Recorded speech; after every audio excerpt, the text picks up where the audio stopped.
Station, this is Houston. Are you ready for the event? Houston, this is the International Space Station. We are ready. WTKR-TV, this is Mission Control Houston. Please call station for a voice check. Station, this is Anthony Sabella with WTKR. How do you hear me?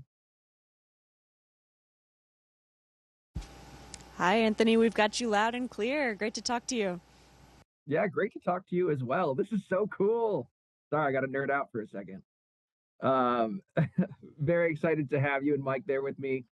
And, you know, a little bit about myself. Yeah, Anthony Sabella from WTKR, representing Norfolk, Virginia Beach, which, as you know, covers Williamsburg, which is really exciting for us, especially to be able to talk to one of our own on board the ISS. That's wild.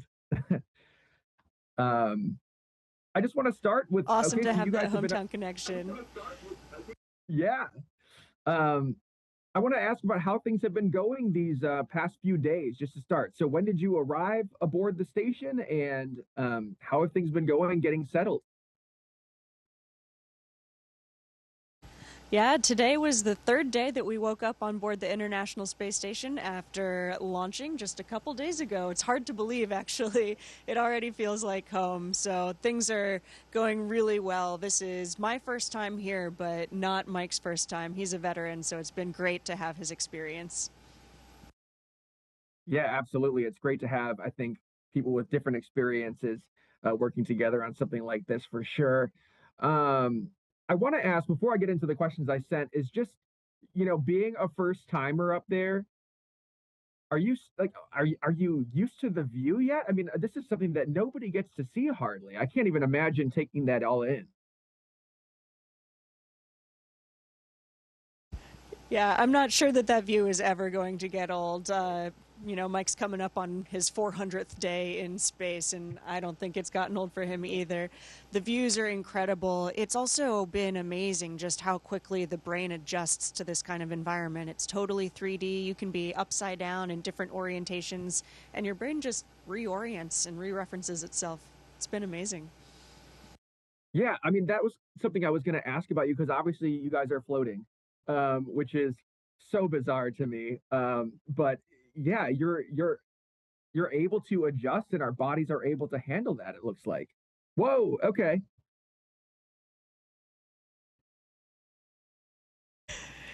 Mike's doing some fun space tricks here. Yeah, we are floating. It's been really interesting. Actually, one of the most surprising things for me was how sore the top of my toe got. Right now we're kind of using these handrails to hook ourselves towards some structure on the space station just so we can hold still. But it's a really, really fun environment to play around in. Mike, can I ask you? I mean, like, this is your fourth time, I think that's what you guys just said, fourth time coming up on 400 days. I mean, is this something that when you get back on Earth and you get back into gravity, is that something you kind of crave, being able to just float around and have that zero gravity experience again?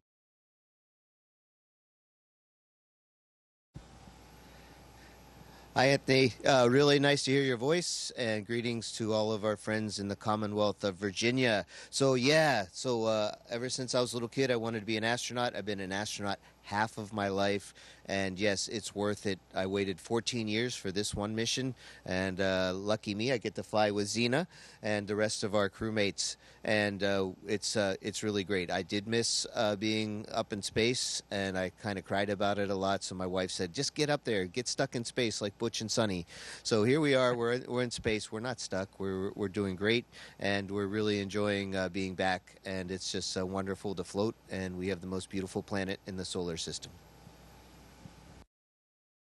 Yeah, we do.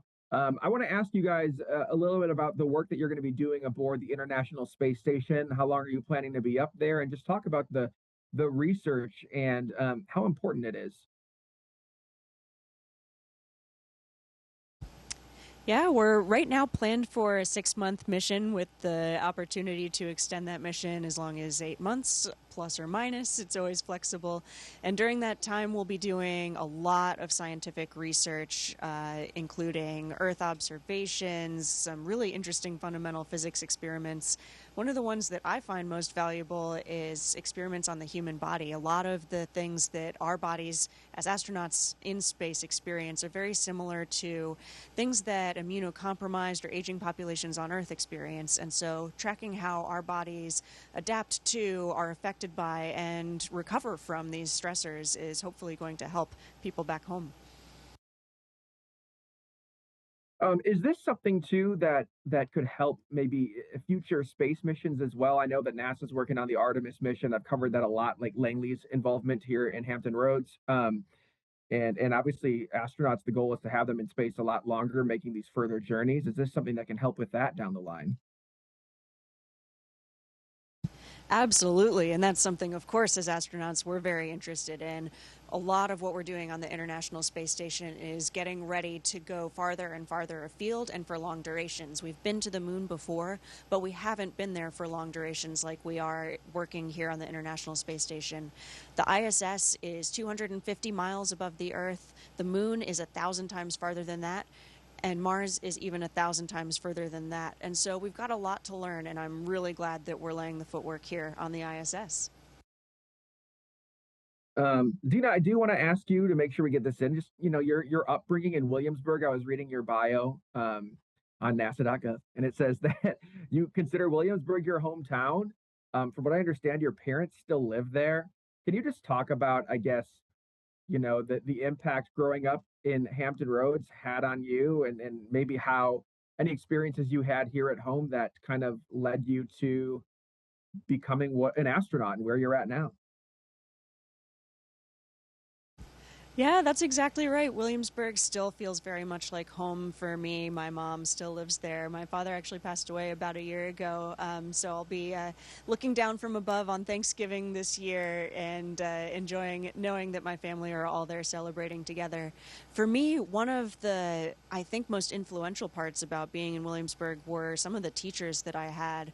I went to Bruton High School and public schools all growing up in Williamsburg, and I had so many really wonderful mentors there. One of the most important ones for me was my high school biology teacher, Mr. Davis.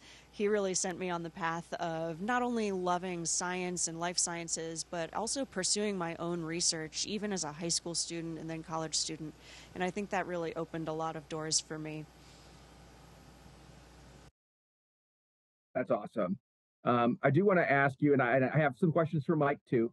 Don't worry, Mike. I do want to ask you though, and forgive me if I'm not updated on who's been picked for this, but Zena, I remember, I first heard of you when you were kind of selected maybe as a finalist, I want to say, to be potentially the first woman to walk on the moon. Are you still involved with the Artemis program in that way? Is there any updates on kind of that selection process and kind of your future with NASA from here? Yeah, right now we have one crew actually assigned to an Artemis mission. This is the Artemis 2 flight, which actually should fly around the moon while we are here on the International Space Station. I really, really hope that we get to watch that from this vantage point. And so that crew is assigned. The crews after that haven't been assigned yet, and officially everybody who is an active astronaut right now is eligible for assignment to future Artemis missions. But we're all deeply involved in preparations for those missions, whether that's development on the scientific side or some of the landing vehicle development or the lunar rovers that we'll be working with in the future. So it's been really neat to get involved this early in a program like that. All right, so true team effort, it sounds like. Of course, that's really exciting. You got to be. I just want to. What was going through your mind, I guess, when you finally got to blast off, because you were selected for the program 8 years ago, and when you're selected to be an astronaut, of course, you're like, I'm going to space. It takes a while. What's going through your mind when you're in this rocket leaving the Earth, and you're finally here? Because 8 years is a long time to wait. Yeah, it's a long time, but first of all, it was worth the wait. I can tell you that. I would say the number one thing going through my mind was maybe a little bit of disbelief. Mike can probably attest. He was sitting next to me in our Dragon capsule. We had scrubbed our launch attempt the day prior at about 50 seconds just before launch. And so we got down to 56 seconds to launch on our actual launch day, and with every second we were closer and closer to space than I had ever been. When we got down to 5 seconds, a few seconds left, and then it's T0, you see the engine light indicator on your displays, and then you actually feel the force of the rocket taking off. It's hard to wrap your mind around, but the whole way up, I was pretty excited. I was trying not to giggle. And Mike, I guess, having your experience, I mean, that's so important to have somebody who's done this before. And obviously you were saying already, you were so excited, you couldn't wait to be able to go back. But I guess what's it like for you then to also be the experienced one and be able to see other astronauts realize this dream and to, I guess, be a part of that with them? Yeah, that's a great question. It was really special for me and Kimiya Yui-san, who had already been in space before, to welcome Zena to space. It was really a special moment. And then when she got to see Earth for the first time, it was just as cool for us to watch one of our friends. And that's the sign of any good team, right? Whether it's a sports team or an academic team or whatever, it's just a good team is when you have people with experience passing on some information and learning from the newer generations. And together we're, powers combined is really a powerful thing. And aboard the space station right now, we have folks that have been here for a while. And we have us guys that just got here, and we're learning from them. Even though I've done this a lot before, there's always something new to learn. So, and then Zena, she's a really sharp cookie, a really great person to be in space with, and it definitely was worth the wait to go fly with her. What keeps you going back to space, Mike? I mean, 400 days in zero gravity, it's a lot. People have spent a lot of time in space, but at the same time, I mean, that is a long time to be away from your family. So what keeps you going back and keeps you, I guess, passionate about your career and the opportunities? Well, I, among all of my colleagues, including Zena here, we really believe in the NASA mission. We really believe in human exploration. We really believe that humans are going to be going to the moon and Mars and the whole solar system, if not to the stars. And being part of that team of humans working together from all over the world to try to make things better, not just here in space, but also on planet Earth. Man, who wouldn't want to do that? Who wouldn't want to keep doing that? I, for one, am very lucky and grateful to be part of it all. And every day, just like my other colleagues, we all try to contribute as much as we can to the mission. And it's wicked fun. You guys talked about, just one of the surprising things about being in space is how well our bodies can adjust to it. Is there anything else that people might not realize? We grow up hearing about the food and we hear about certain aspects, but is there anything, I guess, maybe Zena, that caught you off guard when you first got aboard that you did not even ever think about?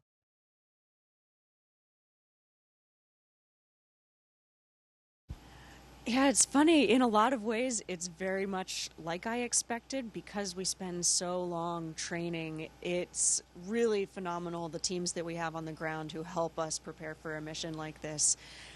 It was wild showing up to a place I had never been to before, and it feels so familiar because it's just like we trained in Johnson Space Center and around the world, really. We have so many international partners. We're here in the Japanese module Kibo at the moment.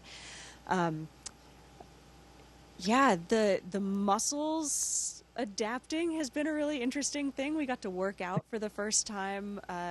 Yesterday was our first workout, and we work out every day up here just to keep our bone density and our muscle mass good to go. But the way that we work out here has been really interesting to adjust to. You have to really get like a different form than I'm used to on the Earth. For sure. What was the first thing that you did when you got aboard a couple days ago? I guess, what does that look like? What does that process look like? And then what's like the first thing that you do when you finally make it to the ISS? It's a bit of a whirlwind of a day, from the time we woke up in our Dragon capsule, we had a couple hours to rest. We were on the docking axis pretty quickly coming in. We've got a lot of work to do to get the Dragon docked to the space station. And then to get that hatch open takes a lot of time and work as well. And so we were peering through our little hatch window pretty early. It was just absolutely mind-blowing to see friends and colleagues who I know well on the other side of that hatch ready to greet us.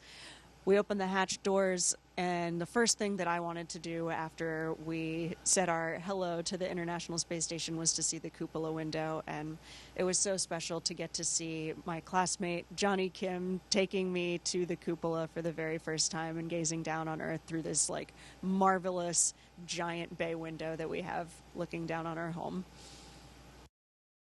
I've heard that it really like puts things into perspective, I guess, just how precious our planet is. I want to say maybe it was William Shatner, honestly, who I saw quoted about it. But I mean, is that the case? I mean, it's got to be so surreal, but it's also like just a different view than most people are ever going to get. Yeah, it's such an incredible perspective. You know, I always look out the window on airplanes when I'm flying, and you get to see these patterns and shapes that you wouldn't notice when you're down on the ground. And being up here, that effect is just amplified by orders of magnitude.